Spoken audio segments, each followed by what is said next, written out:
Okay, Good. yes. Okay, we'll call the city council public hearing of August 7th, 2024 at 6:45 to order. Roll call, please. Mayor Allison, Here? Tom Baylor, Here. Kathy Sherman is absent. Casey Kinsman, Here. Wendy Rainey, Here. Dave Zastro, Here. Kristen Carpenter, Here. Ken Jones is absent. That is a quorum of council.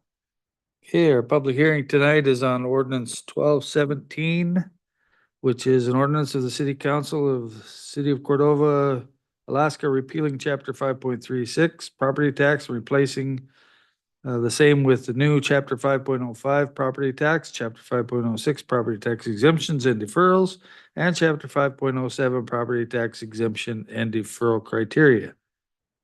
And our second item is resolution 08-2430, which is a resolution of the council, city of Cordova, Alaska, amending the refuse division section of the 2024 fee schedule, which had been approved by resolution 122335 on December 20th, 2023. Anybody want to comment on either of those items?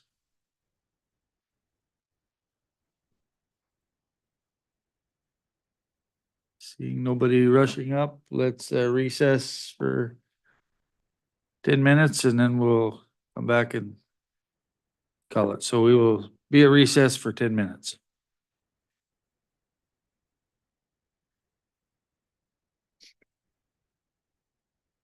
The new police chief around for you guys. Right on. So this is Wendy Rainey. This is Hi. Derek. Nice to meet you. Casey Kinsman, you'll see him at the airport. Yeah. How's it going? I'm there. Good. Welcome to town. Thank you. Our very famous mayor.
Okay, we are back in the city council public hearing, August 7th, 2024.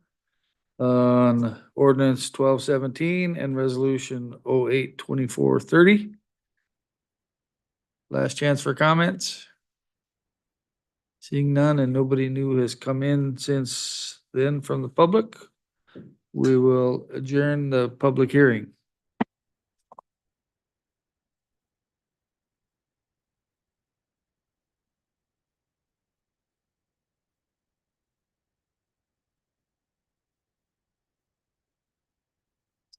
Same login. Yes, we're just gonna keep it rolling, if that's okay.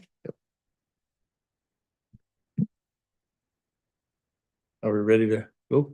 Sure. Still on? Yes, right? Yeah. Okay. We'll call this regular city council meeting of August 7th, 2024 at 7 PM to order. Please stand and join me in the pledge. I pledge allegiance to the flag of the United States of America and to the republic for which it stands, one nation, under God, indivisible, with liberty and justice for all. Roll call, please. Mayor Allison, Here? Tom Baylor, Here. Kathy Sherman is absent, Casey Kinsman, Here. Wendy Rainey. Here. Dave Zastro, Here. Kristen Carpenter. Here. Ken Jones. Here. That's a quorum of council. Is there any objection to the regular agenda? Hearing none, then the agenda will be approved. Disclosure of conflicts of interest and ex parte communications. Seeing none, we'll move along to communications by and petitions of visitors. We have no guest speaker. So audience comments regarding agenda items. Anybody? It doesn't look like anybody's running up. For those online, we've got one member of the public and 6 staff in the audience. So chairpersons and representatives of boards and commissions. I don't think there's anybody here, is there? No. Nobody online? No student council report yet. We should get a rep pretty soon as school starts in a couple weeks. Consent calendar is before you. I'll take the roll on the consent calendar. Tom Baylor, Yes. Casey Kinsman, Yes. Dave Zastro, Yes. Kristen Carpenter, Yes. Ken Jones, Yes. Wendy Rainey, Yes. and Kathy Sherman is absent. The consent calendar is approved. Thank you. Minutes were in the consent calendar and we have no bids or proposals, contracts to approve. This takes us down to the mayor's report. I did a BBC interview today on migrant workers with a couple of fellas from there and been asked to speak at the NVE's doing a substance abuse and domestic abuse walk and games and stuff for kids and stuff. I think it's September 7th. There'll be information on that coming out pretty soon, but they're gonna do a little walk and have some games for the kids and a couple of talks from elders on substance abuse, et cetera. That's on September 7th. And I'm going to be writing up a welcome message for the Pioneers of Alaska. Their annual convention is going to be here in October. And the State of Alaska Historical Association is going to be having their convention here, their annual convention here as well, the week after that, mid-October, I think. And they've asked me to give some welcome comments at one of their sessions as well. So we'll be scheduling those too. Couple other individuals want to chat about various things, so I've opened my calendar to whatever suits them. So other than that, I don't have a whole lot to say. So any questions? Okay, managers report, and Sam. Okay, I can't believe it's been 5 weeks and I don't have a 35-page list. I feel like I did 35 pages of stuff. But struggling to get it on paper. I think one of the big things is I've been meeting with Dr. Sanders pretty regularly, talking about things, hospital things, city things, maybe how we can work together on some EMT and rescue things. So that's been good. We are also going to start meeting with Carolyn from NBE, who is interim right now. She has a medical background from Nome. So we'll start meeting and gonna try like every other week. See, everybody, they travel, there's lots of travel going on for those guys. I did have 2.5 weeks of vacation during that time, which was a good break, even if it was 105. And yeah, so just keeping things rolling, sent you guys an update and other things. But other than that, I'm gonna let Colin do his South Harbor rebuild project update. I think I can say that.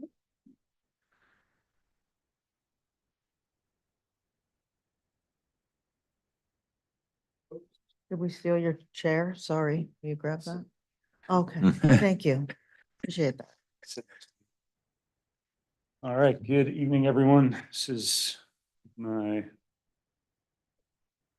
update, probably the last. South Harbor as of today, wall is 100% complete, parking is 100% complete. ADA spaces are marked and located on the concrete pads. If you're wondering where they went, we have 7.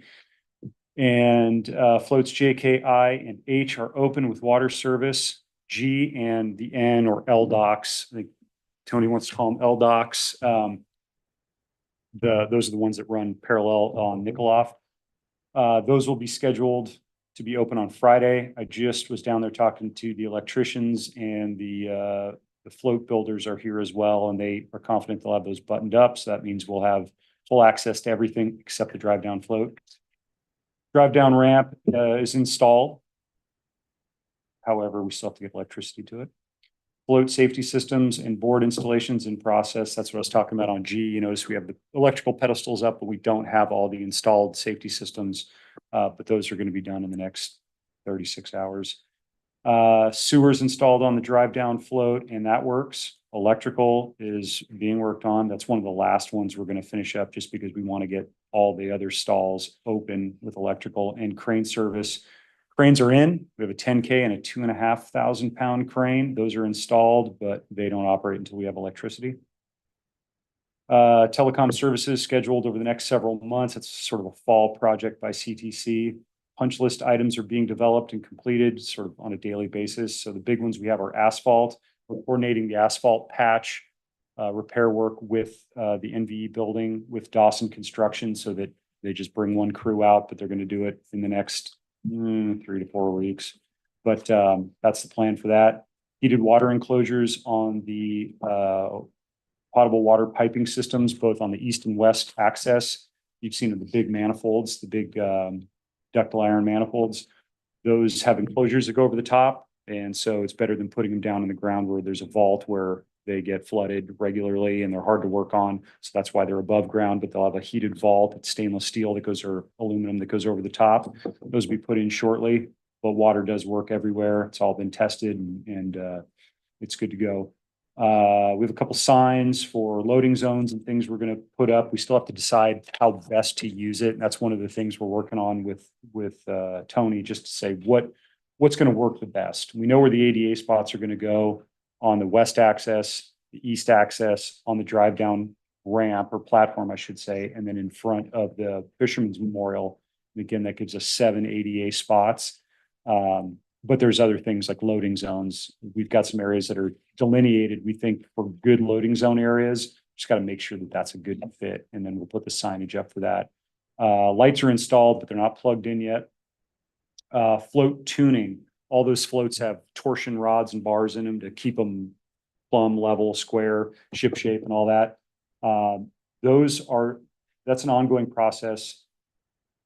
Transpac comes back in a year as well as part of like their installation package, so to speak, where they'll tune them up if something's tweaked or racked or something, and they've got the ability to move those torsion rods or torque tubes, they call them. So they'll do them now, and then in a year, next summer, they'll come back and say, okay, after a year of snow and wind and loading, this is what we've got, and they can tune them up for us. Drive down ramp's got a fitment issue. It's about a 1/2 inch on the lip. It has 2 movable lips just to accommodate for the tide. One of them doesn't fit quite right, so we've got to look into that. It doesn't affect functionality whatsoever. It's more of just a fit and finish issue.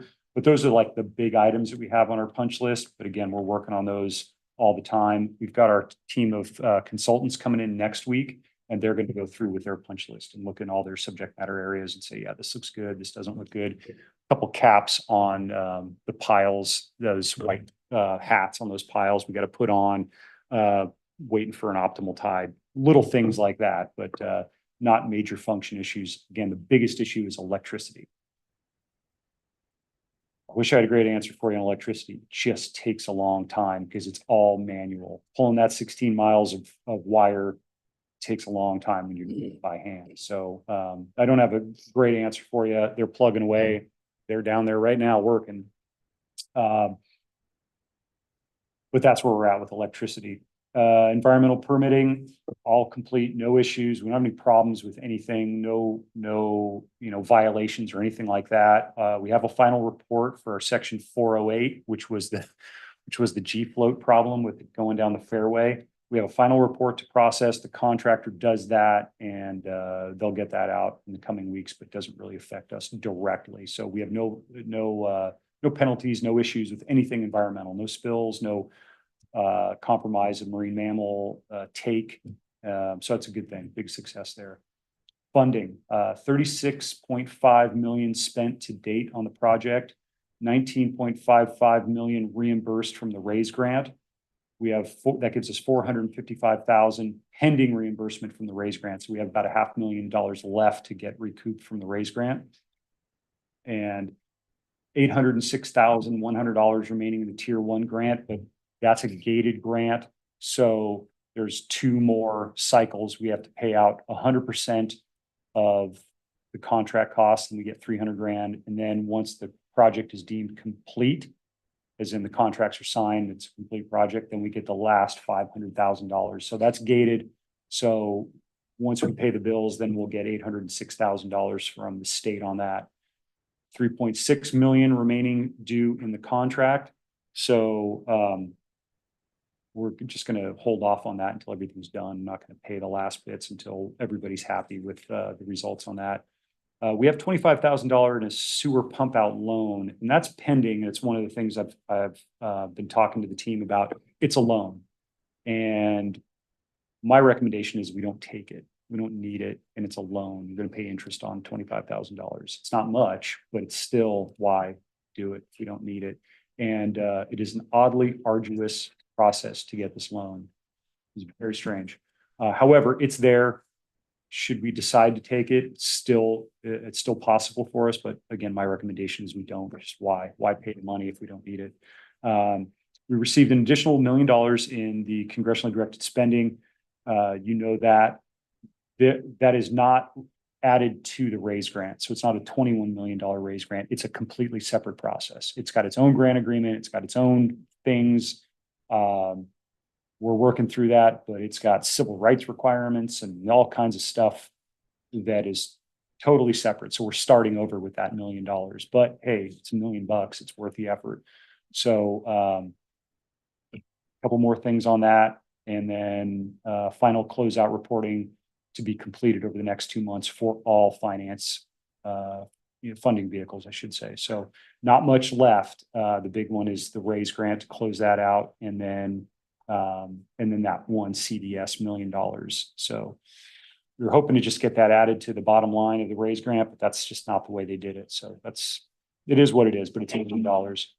Final acceptance pending electrical completion.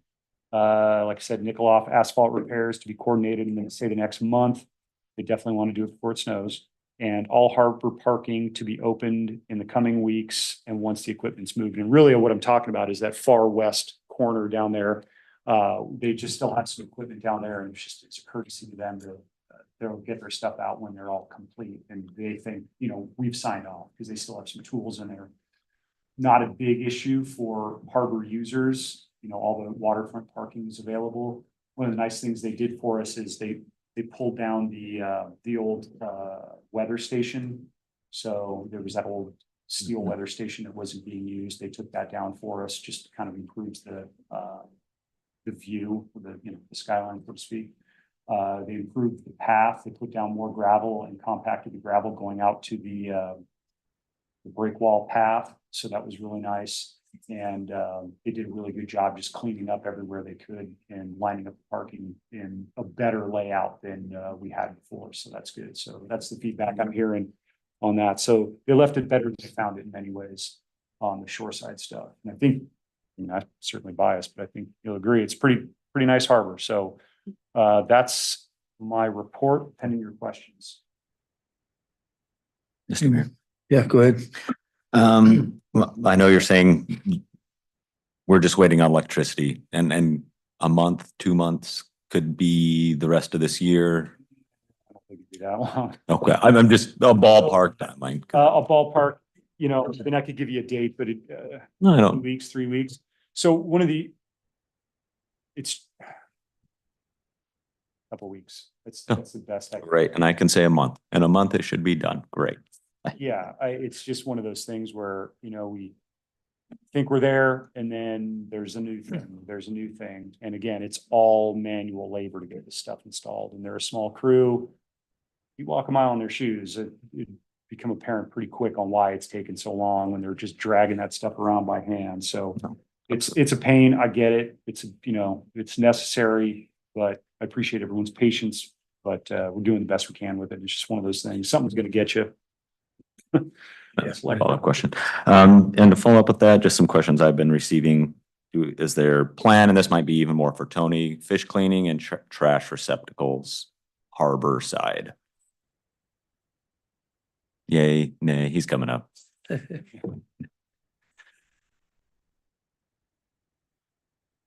the fish cleaning stations, we're gonna put them back in. They won't get in this year. We're gonna have Peterson's, change them up. So they hang off the dock, off the side. There's just not enough room. The dock is a little bit narrower. So I talked to Peterson's today about that. And then, Perfect.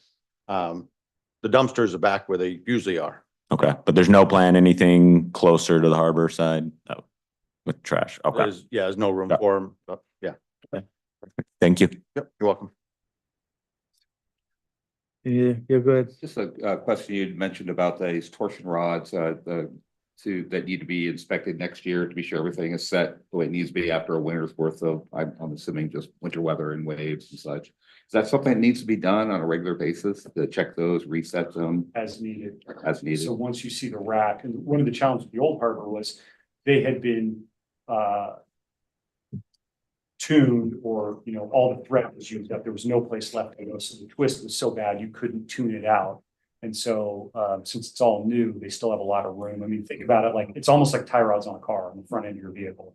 You get to a point where you can't adjust it out anymore. So it's as needed, it's something that as the wood warps and as time goes on and as the loading and impact and all that stuff, it's just reality of floats. So they'll do it as part of their maintenance package, or as part of their, not a maintenance package, it's part of their installation. Come and look at it again and probably imagine show us how to do it. I can't imagine it's too much different than the other ones, but anyways, they'll come back and look at it. And that's something that Tony and the harbor employees would just be monitoring. You've done, I mean, I've not done it, but there's gonna be a maintenance package with this whole harbor and everything that's for maintenance and adjustments. So yeah, they'll go through it all with us, make sure we know how to do it, and then we'll have a whole booklet on it. Right. yeah, you get an O&M, operation and maintenance manual for everything they install. So it's water systems, electrical systems, everything but the gravel, and just shows you, and then if you do all those things, you get your 30-year, 40-year harbor out of it. So it's important, but it's nice because they tell you, what parts you need, and you can stockpile parts, especially for the water and electricity, some of those things. And they left quite a bit stuff. Yeah, there's a bunch of extra parts for Bunch of water and extra things stuff. like that, so. Yeah, they just gave us, so it's good. And then the city water guys have been intimately involved with all the installation and testing, so they know what they're getting into with that stuff. And again, why we try to elevate the water manifolds, part of that was at their request to say, hey, please don't put it in the ground, because it's just it just floods every single time. And those, so it's a more serviceable setup. And DEC likes it better. And DEC likes it better. No whammies on the environmental front. Okay, thank you. Anything else? Mr. Mayor, Yeah, go ahead, Tom. so it was mentioned a little bit, and that was my curiosity and question is, well, let's talk about maintenance, and maybe this is for Sam. So have you and staff talked about maintaining this harbor? What's gonna be need to keep it in good shape, to make it last 50 years? Do we need more equipment? Do we need more people? Because that's a huge investment. So I'm curious, and can that be shared? Can that outline kind of be shared with council? So in a manner we can hold you accountable to make sure, or the city manager accountable to make sure that this thing is well kept. So part of the RFP was to create an O&M manual with time schedules, with replacement times, annual, weekly, monthly, for all of the major components.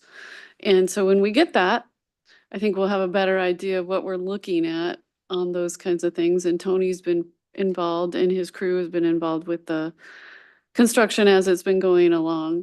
So I think that the plan is to, once we get that O&M manual, to get a schedule in place, get it on a calendar, maybe stockpile parts, and move forward like that.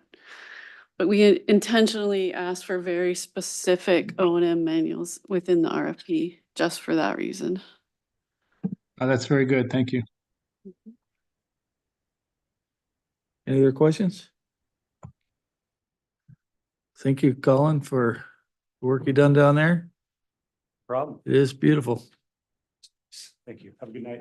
Yep. I guess I've got one question, and I was going back through all the drawings that we approved in our minutes.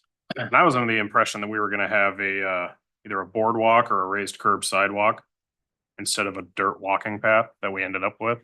Can you explain that change to us a little bit? Mine. Yeah. All mine. But when did that change occur? Because the 95% submittal had a raised curb sidewalk, from what I could tell. I would have to go back and look at the 95%.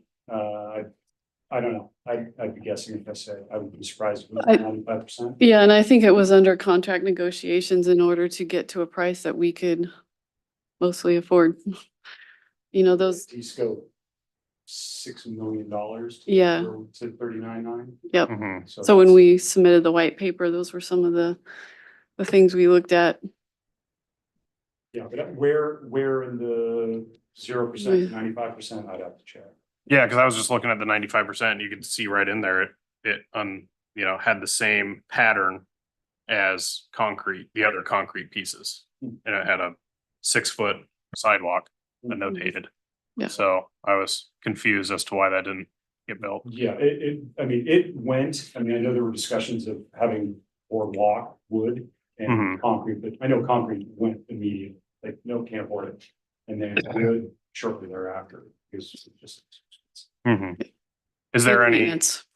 idea like what it would take to just put it back how it was, where it was just an asphalt walkway?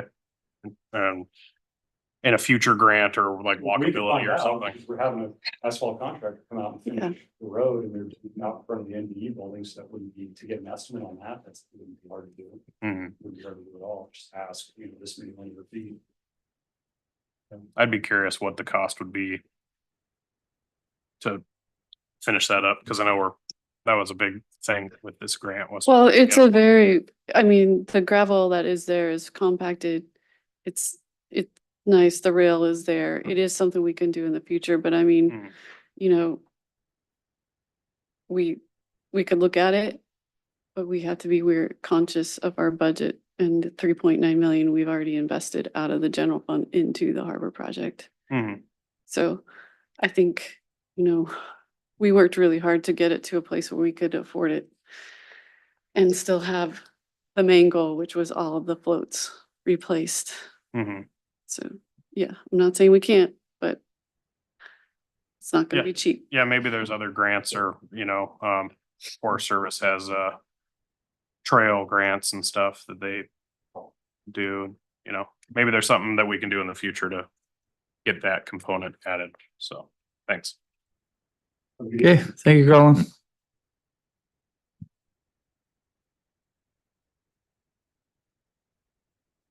Anything else, Sam? I don't think so, unless anybody has a question. Mr. Mayor. Casey? Yep. Going to the pool. Do we have an update on that?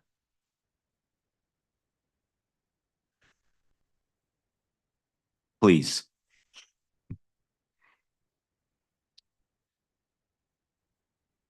Good evening. All our material has arrived. That's stacked down by the pool. The latest update from the contractors is that they will be on site the week of the 19th. All going to plan. Okay. So yes, they're slightly delayed because another job they're working on has gone over. Perfect. Yeah. Okay, so slightly delayed and that's, Yep. thank But you for the update. Yeah, we're Appreciate still it. looking at 4 weeks. Okay. From arrival. From when they arrive. Yeah. Yep.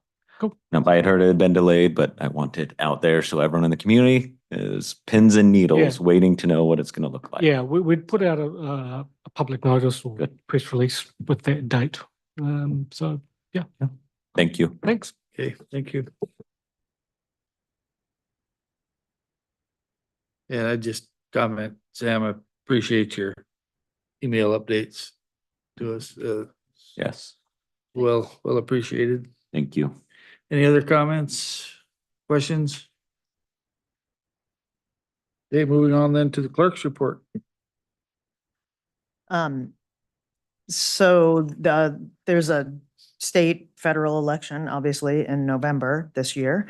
But the primary is on August 20th and the state hires Ruth Steele to do the early voting for the August 20th primary. So she started Monday upstairs on the 3rd floor atrium.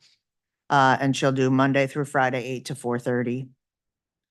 She's had a few people trickle in. There's a sign out front that seems to get some people. So there's it's only just 2 things we're voting on. We are District 5 and our state representative is running this year. And then our US representative is running against several people also. So that's what the primary is about.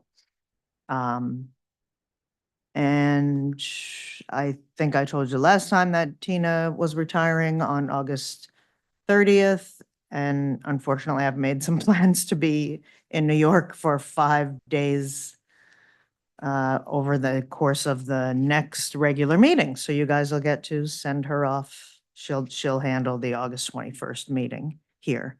But then we'll both be back in the office together for that last week. That is about all I have to report right now.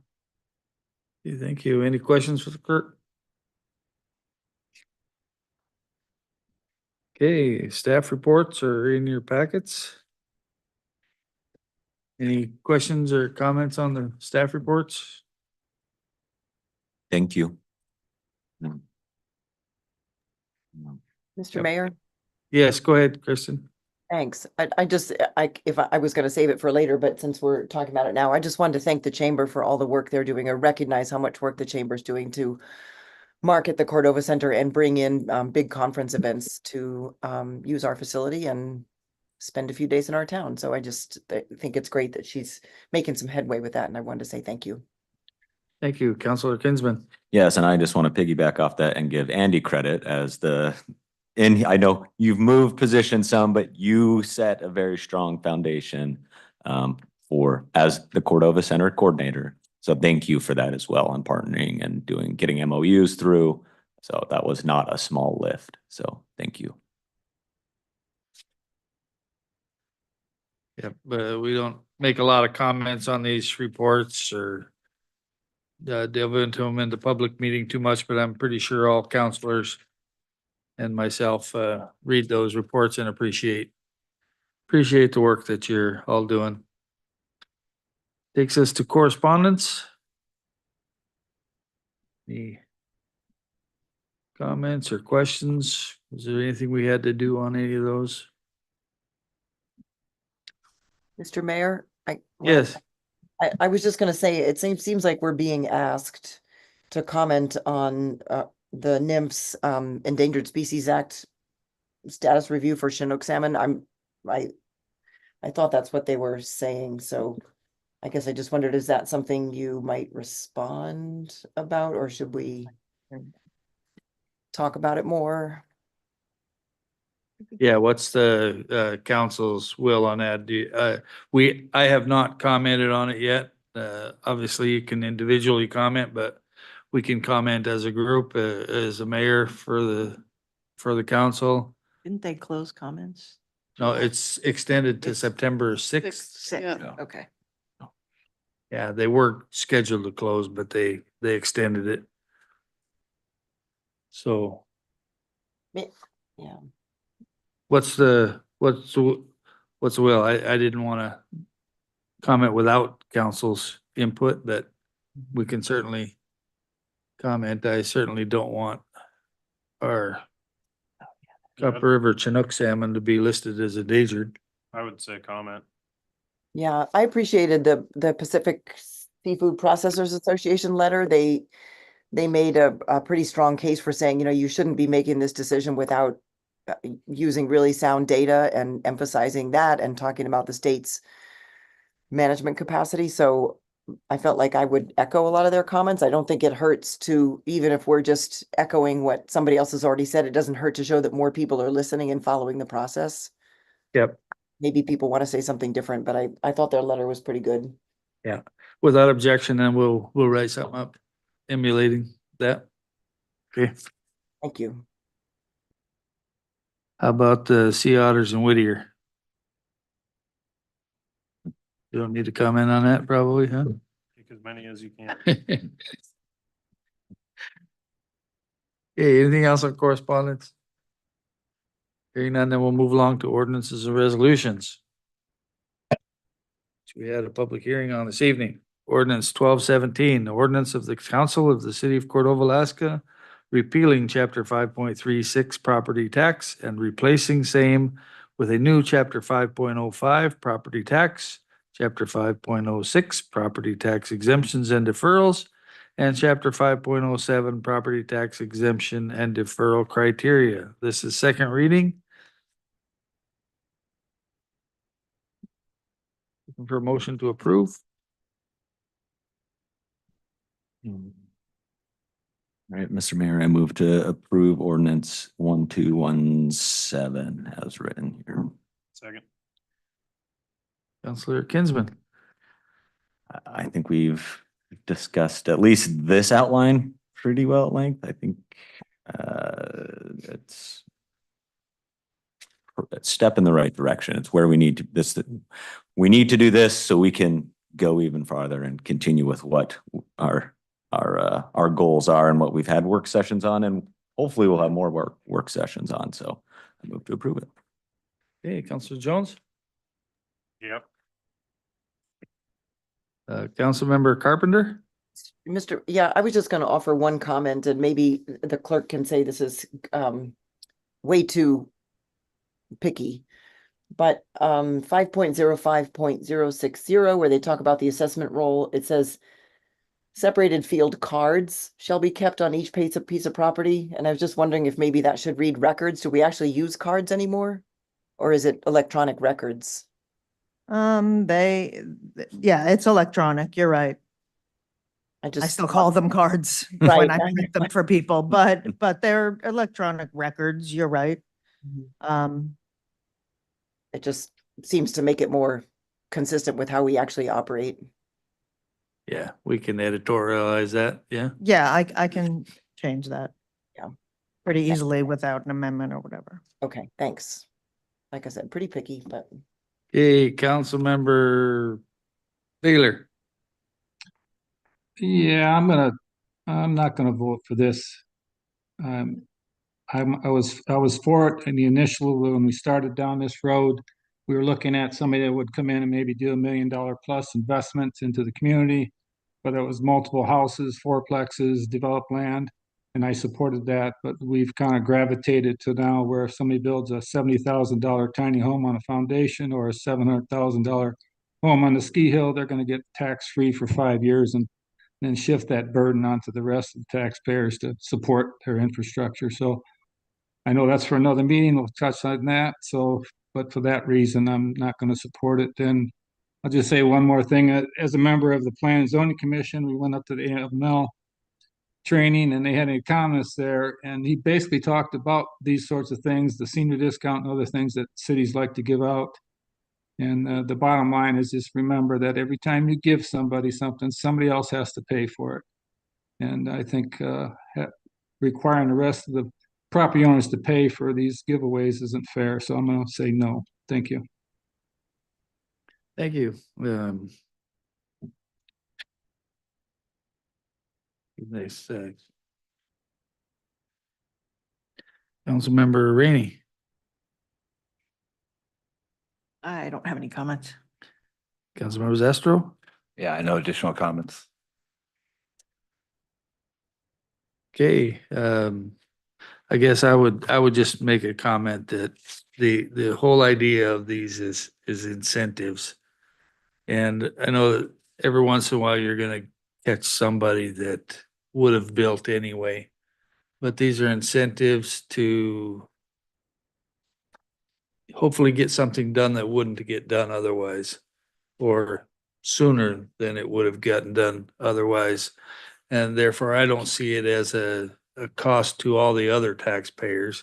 Because if it doesn't get built, they're not gonna have it anyway. So if it does get built, at least in 5 years, you've got something going. So I guess I don't look at it as a direct cost there. So any other last comments, Councilor Kinsman? Yeah, if we might go back and maybe the clerk can correct me on this, but senior citizen and disabled veterans, that's mandated, that's by the state, correct? That's not something we're deciding on this. Correct. Yeah, so I just wanted that point of clarity out there. That's not something we voted on.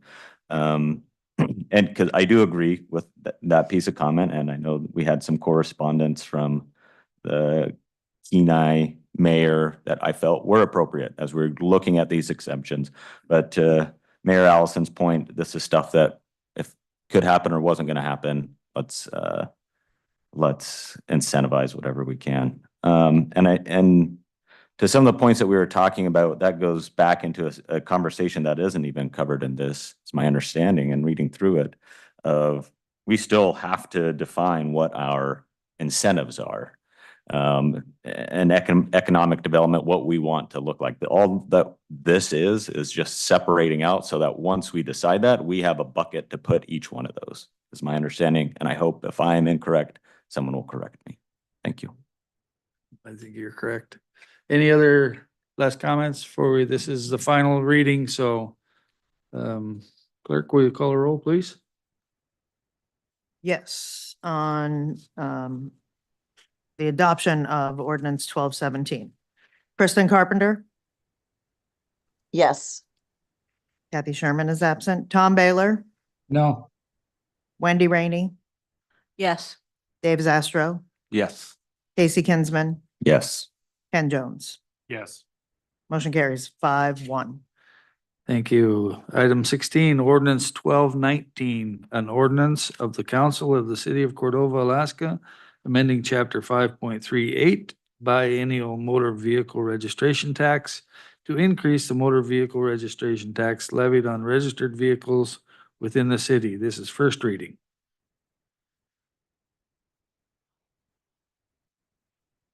There a motion? Yes, Mr. Mayor, I'll move that we move forward with ordinance 1219 as written. I'll second. Councilor Kinsman. Yeah, and I know this came about, or we explored this pretty extensively last budget cycle, which is great. Thank you, staff, for putting a lot of work into this. I did have I guess, a question as I'm reading through it. And I don't know who might be I might direct this question to, but maybe you, Sam. Between section A and the fee schedule outlined there and section B. And it absolutely could just be me and the way I'm reading it. Is this two separate fees, registration fees, or a one or the other? One has to do with section A is more granular as to which bucket you fall into. Section B, if I'm reading that, is something specifically at a city level based off of the size of your vehicle. Am I reading that correct or incorrectly? It's also annual. I have to admit, when I read through it, I was like, just went to the next table and started reading the sizes. So I need to get that clarified with Jess, but I believe it is an annual tax under this subsection follows this schedule. So it is a different way of doing it, but 5,000 pounds or less. Yeah, I need to clarify with her. I thought I understood it and then I read it again. No, that's fine. I just want to make sure, how is this, tax going to be collected if it is on an annual, because it is separate from your biannual state registration. It will still run through so this is the DMV schedules Mm-hmm. and it'll run through there. Okay. It'll just be done at annually instead of biannually. All the tax will be run through DMV. So do it back. whatever notifications I receive that, hey, your registration's coming up, I can assume I will receive similar notifications, hey, that's time for your annual tax to pay whatever bucket I fall into. Okay. I'm in, But I will clarify. not against it. That's what I'm looking for. Thank you for clarifying. Councilmember Rainey. So this is collected then whether we have a DMV in town or not? Correct.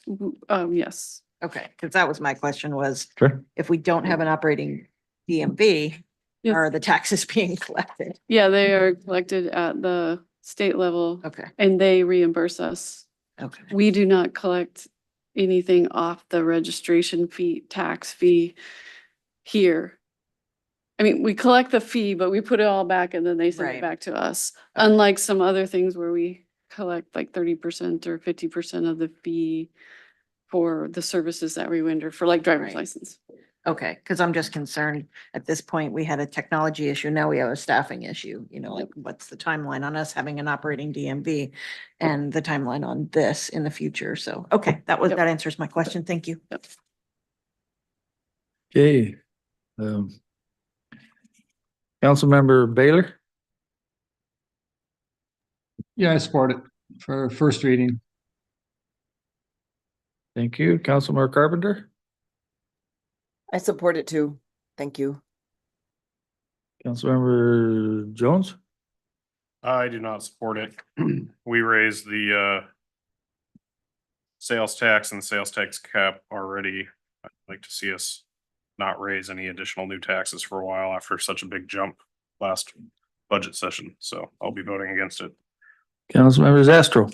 Yeah, for a first reading, I support it. Any other second comments, Kinsman?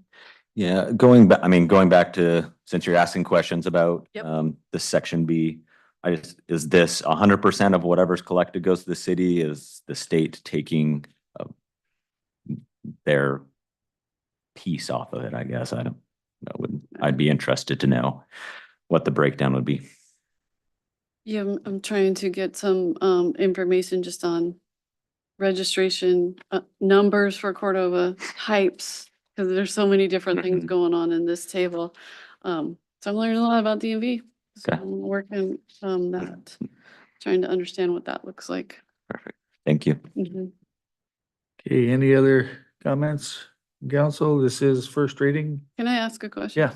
What does I'll support it for first read mean? Do you have something you want to see different or I don't understand what that means exactly. So I'd like For to, me, I can answer that real quick. For me, it gives Great. the public an opportunity to weigh in on this. This is the first time Okay. probably the public's seen it.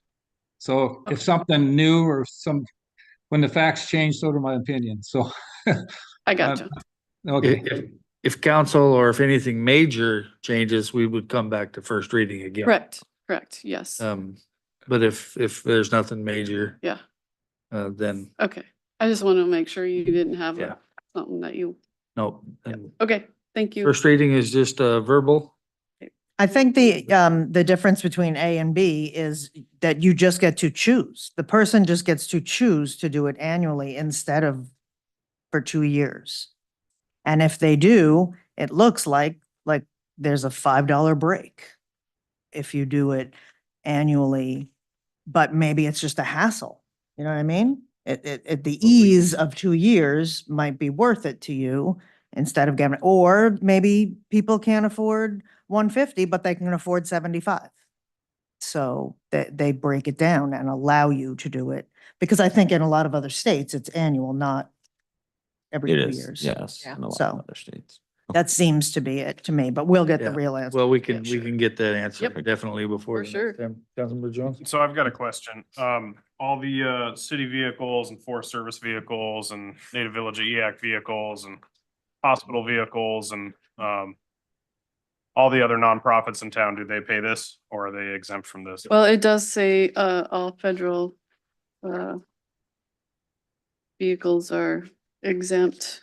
I do not know about the hospital. Susan, what do we do? City vehicles are $10 every 2 years right now. Coast Guard is exempt, says right on their license plates. I do not know about the hospital or NVE. I can check We it can out. get that answer Well, not then, too. NVE, I don't think they are exempt. Yeah, I don't know. But we, That was what he mentioned. I see, yeah, So I guess I just want to point out, this is yet another tax where you have half of the community picking up the tab and the other half getting a free ride, just like on property tax and on the sales tax, so. Yeah. Not stoked about that. okay, are we ready to vote? Okay, all those in favor of ordinance 1219 on first reading, say aye. Aye. Aye. Oppose? I, Carries. Resolution 08-2430. A resolution of the Council of the City of Cordova, Alaska, amending the refuse division section of the 2024 fee schedule, which had been approved by resolution 122335 on December 20th, 2023. Move to approve. I'll second. Councilmember Carpenter? Yeah, I'm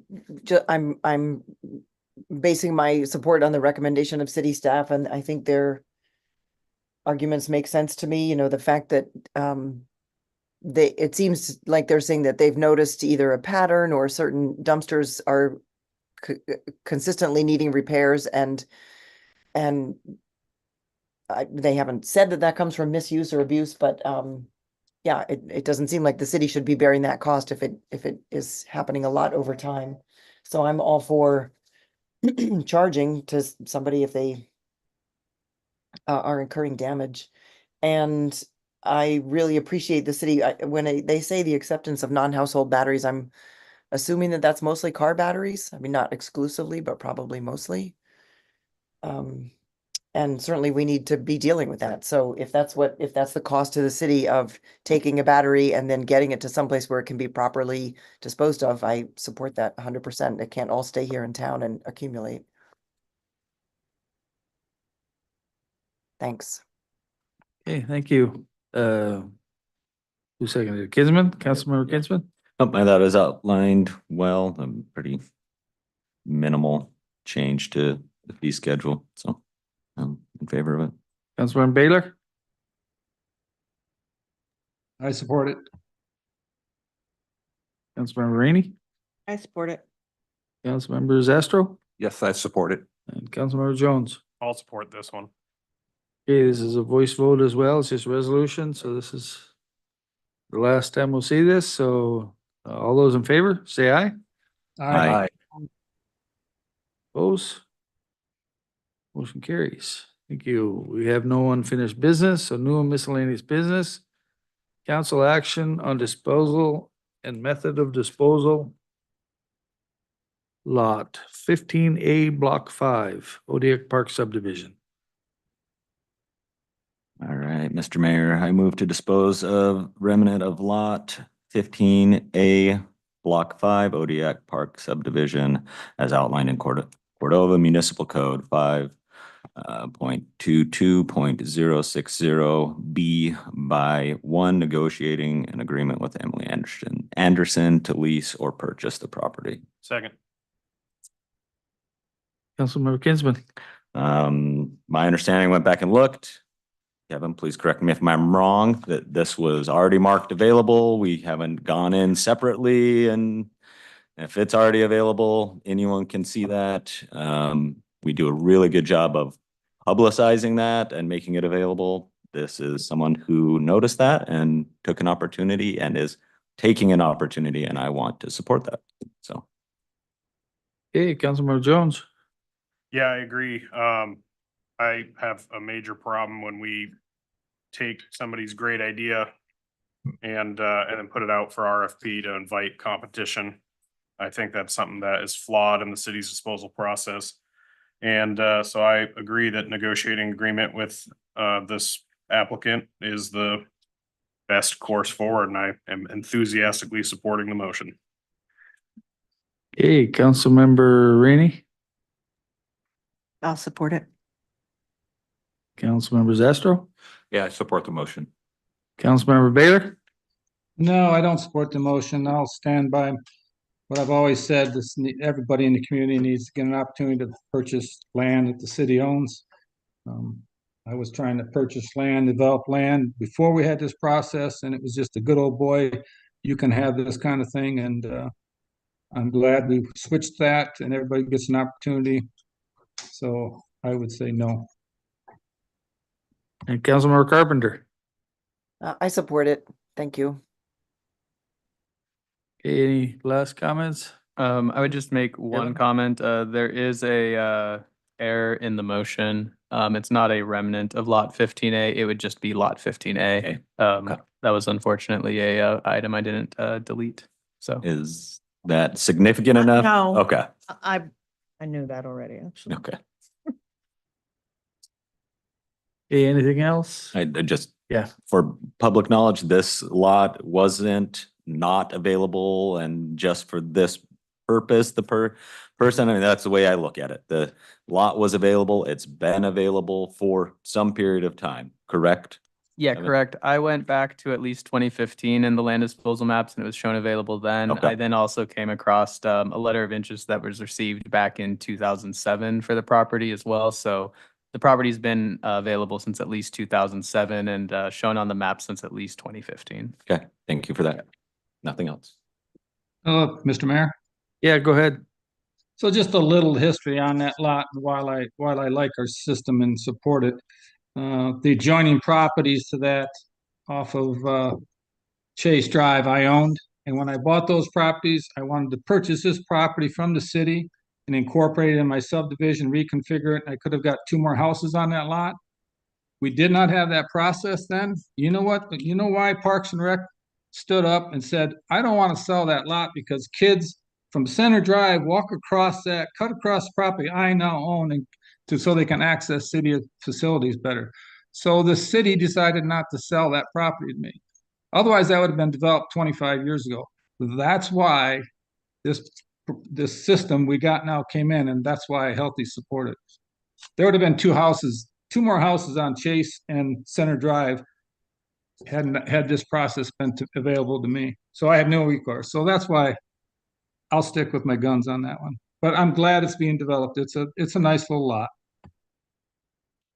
Yeah, I just make a comment about the history of our land processes. You know, I've been on council on and off since 1991 or something like that, and in the land process, I've been on both sides of the land sale issue through my work at the processors and here on council.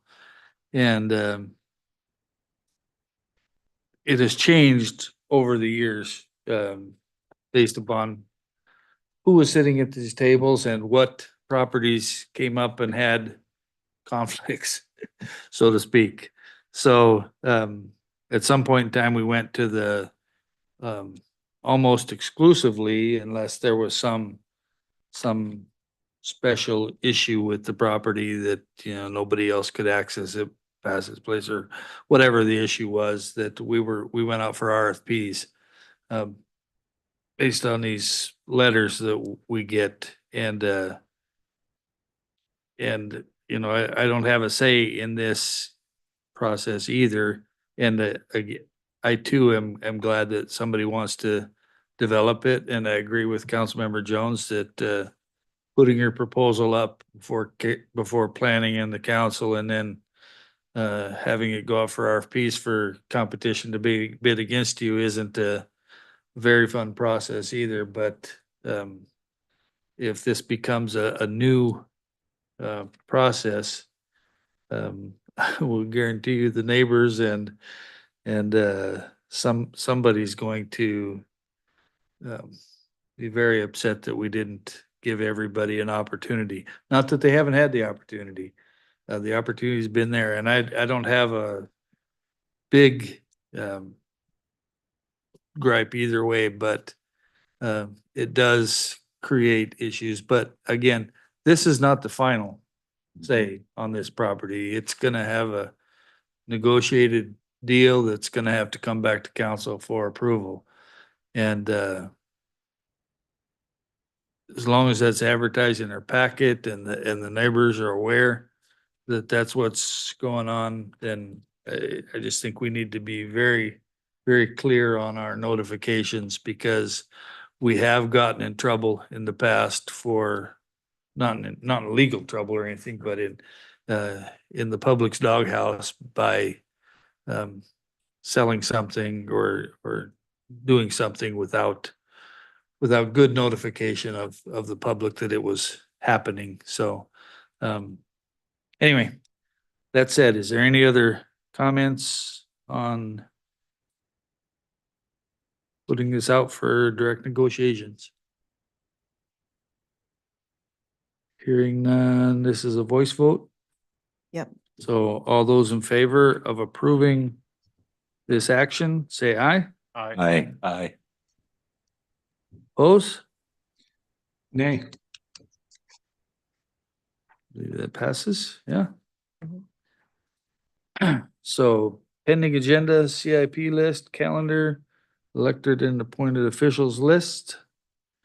Pending agenda, I think we all got a copy of an email from CDFU, Jess. I think it Jen, was just you. was it just me? Well, I think it was a couple of council members. Anyway, they, fisheries committees, city has two. The last meeting of one of them was 2020. And the meeting, the other one was probably 2017 is what we think. No, I couldn't even find yet the fisheries Anyway, they advisory. haven't been committee. active in a long, long time. CDFU is suggesting that we combine those into those two commissions into one.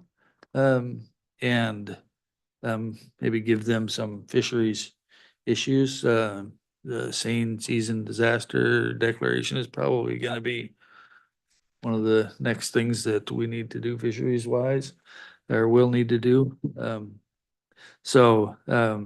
Anyway, for the next agenda, I will work with the clerk on seeing what it would take to combine those into two and making Those it, two into making it, one. making it Into work one. for everybody, yeah.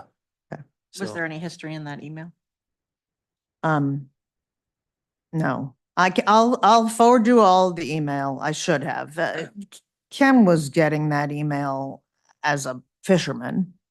I'm not sure if it was to Kristen's council email or her job email, actually. It only just came late this afternoon. Okay. So it was 2 council members, so I should forward it to you all. So I will.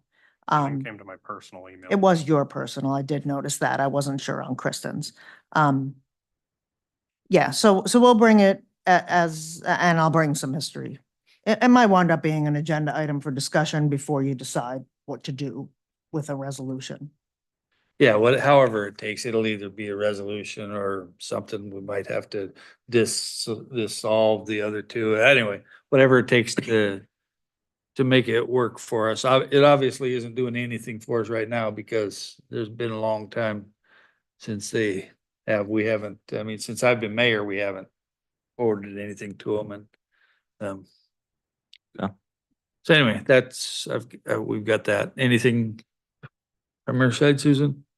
So we thought the aircraft landing tax would come the same as the motor vehicle, and it didn't get done right at the last minute because there was just some weird other codes existing in the couple of other towns that were doing it, and we're trying to get a hold of them on the phone and couldn't because it's Bristol Bay Borough and the city of Dillingham, and they're kind of busy right now. So Holly's working on it and we'll get that for the next one.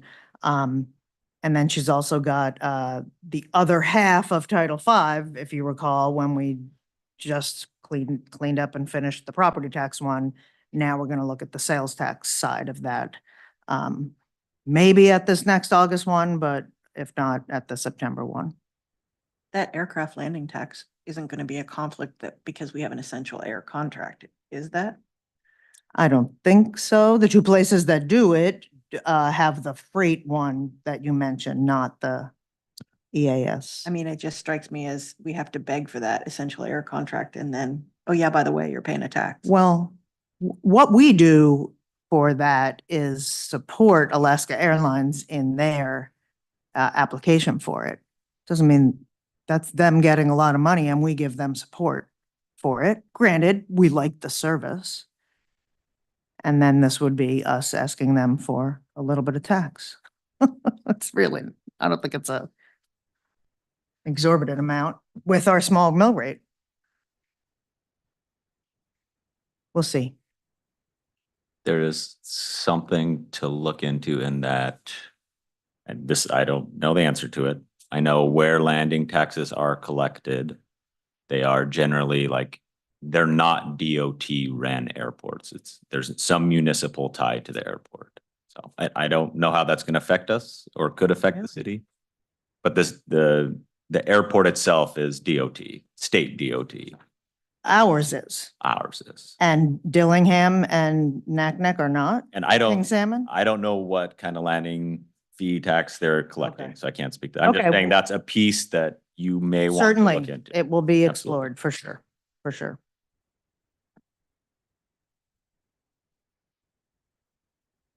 Okay, Where are we at with the piece of property with the vehicles for the city? That should be at our in next, September meeting. the September impound lot impound lot? is gonna be September or 2nd August? The first meeting in September. With, I guess, the 2 sides of that, the new impound lot, where are we at with that? Oh, yeah. And then subsequently, Yeah. yes, what we've seen a lot of stuff circulating around the Yeah. old impound lot. Exactly. The new impound lot, Sam and I need to still finish discussions on how we are going to finance that. There'll probably be a budget item that we'll need to talk about because depending on how the council wants to sell the impound lot, if we do a lease with option to purchase, then we won't be getting all the money up front to be used to build the new impound lot. So if we sell the impound lot just straightforward, then we could, quote unquote, transfer that money over for construction. So we do need to figure out how the financing portion of that's going to work. I've got some rough numbers for doing the improvements over there. They were quite dramatic. So I was able to pull some of the streets crews to begin some of the prep work. I'm sure people have seen that there was dirt moving earlier this year. Some departments needed some fill material. And so we've been just kind of pulling material out of there as we've needed it to lower our future costs. But I'm still waiting for PD to get me specifics on what they want for fencing and security and things like that. Okay. But the biggest issue is going to be how we're actually going to finance the build of it. And that'll be dependent on how we end up actually selling the land at the old impound lot. And yeah, the plan is to bring that at the first September meeting, I believe. That was the next time that both applicants were going to be available to be here at the same time. And I just wanted them to both have an equal opportunity to present their cases. So, Thank you. yeah. Yeah, that's good background. Anything else on our pending agenda? Yes. Just looking forward, we are very quickly approaching. I heard we were talking about it, budget cycles right around the corner. Is there anything that can come before council to help us before we get right into budget cycle? I'm just trying to be proactive.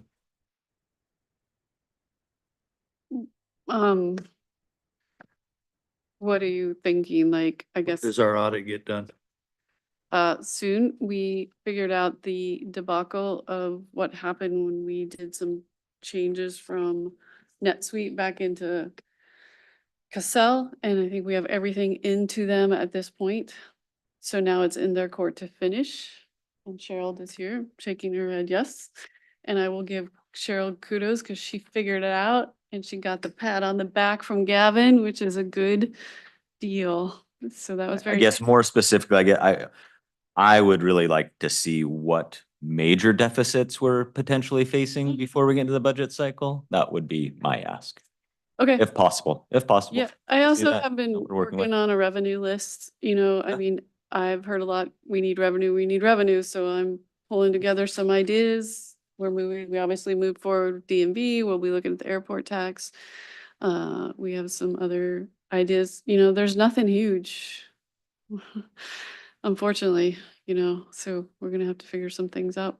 Okay. On that EMS conversations that you were having with Dr. Sanders, is that them contracting EMS services or? We're exploring a couple different options. One would be maybe EMS being run out of the hospital because they can get funding that to help support, and the EMTs, Ann and Justin, are both very concerned about burnout rate on the EMTs. We have this really solid core group, you know, and they work a ton of hours. So, I mean, they feel like in order for the EMTs to be successful into the future, because we're also not having a lot of recruitment, is, you know, they want 6 on-staff EMTs, which, yeah, that's a big ask, you know, that's 600 grand. We have to see how we can do and what we can't do. We right now have 3 positions, fire marshal,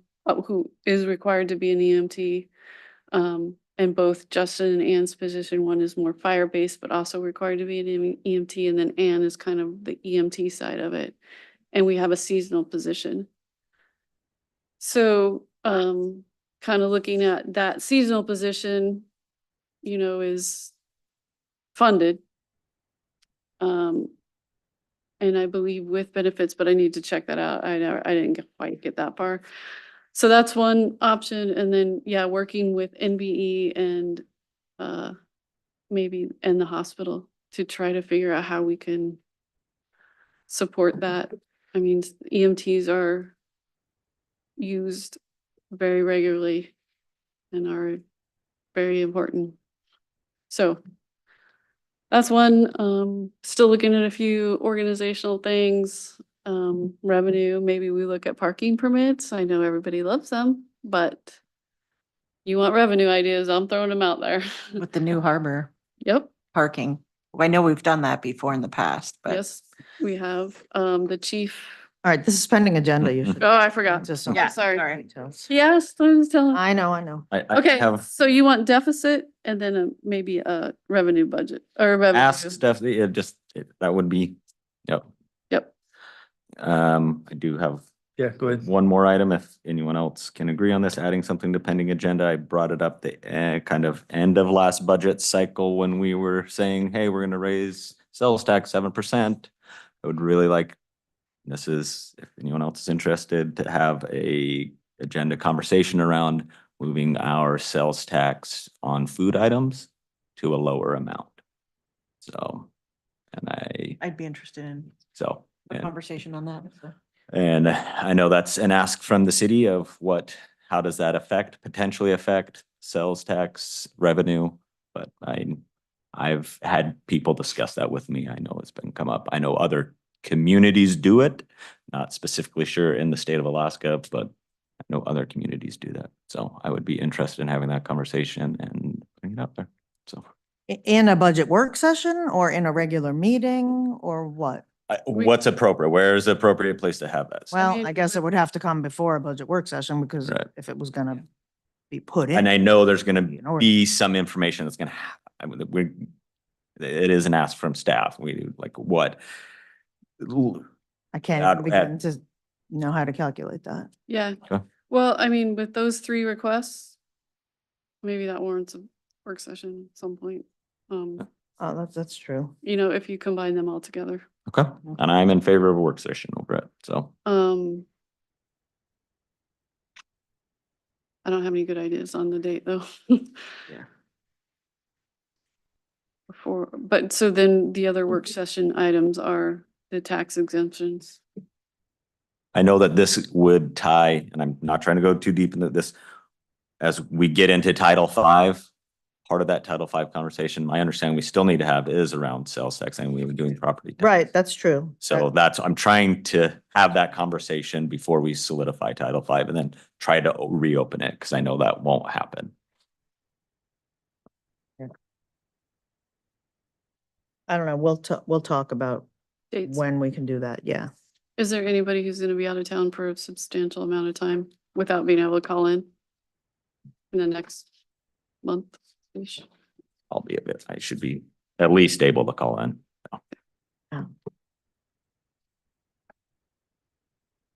Anything else?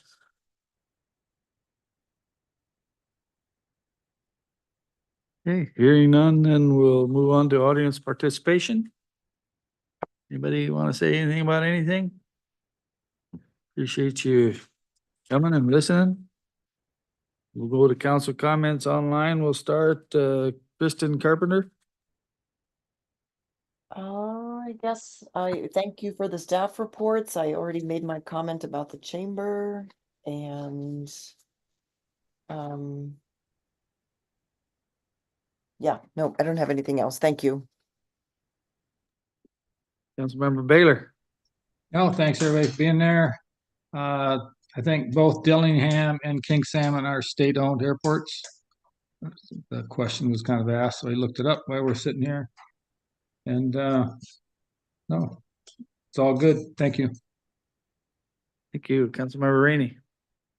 I appreciate seeing all the activity signs up for Parks and Rec programs. I heard some really good things about the dogs in the pool.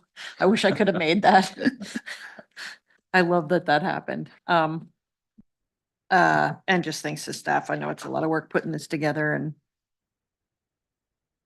getting everything ready to sit down and have us give you more work. Hey, Councilmember Jones. No comment. Councilmember Kinsman. Yeah, just, I guess, going back to just the staff reports for Q2. That was good to see all the positive things going on in our community. It's been awesome. I've been able to not just see it on paper, but it matches with what I'm seeing in our community. So, thank you. And for the harbor, it's twofold. It is a beautiful infrastructure. It is so great to have it. So nice to have a slip out there. But I also have to remind myself, like, it better be nice. Like, $39 million project. It better be a really, really nice harbor. So both sides of it, thank you. I've really enjoyed using it. So. Okay, thank you, Councilmember Zastro. I really appreciate using the harbor myself. I'm just a few slips down from you. So it's fantastic to see it almost done. And also thank you to staff for the reports. I read them as well, and it's hugely helpful to hear how things are going and appreciate it very much. Thank you. Okay, thank you, staff, for your work. Thank you for public for coming and watching, and those listening online. Appreciate all of that. I'd just like to make one last comment for council to think about, and maybe we need to have a discussion. Maybe I should have mentioned a pending agenda, but couple meetings ago, you had somebody requesting some property and you put it out for RFP, even though it had been on the open list for number of years, et cetera, and that's gone out for RFP. And then tonight, the same type situation, you decide you're gonna direct negotiate and, flip-flopping's gonna confuse the community. So I don't have a problem either way, I guess. I can see the points both ways, but I don't think that council should be doing one thing one night and then the next night we come to a meeting and for a different piece of property and do something completely different than that. That's not fair, but nothing's really fair, but anyway, it's bad business to be inconsistent. So we need to think about the consistency and get back there. And this is why the process is what it is right now, is because we had these problems in the past. The good old boy thing tends to creep up on us. So anyway, think about that, and maybe we want to have a discussion in the future or whatever. So anyway, it is what it is. So we don't have an executive session, correct? Correct. So there being no further business, we will adjourn the meeting. Good night, thank you. Night, Chris. Thank you, Kristen. Good night. Thank you, Tom. Thanks. Property was in.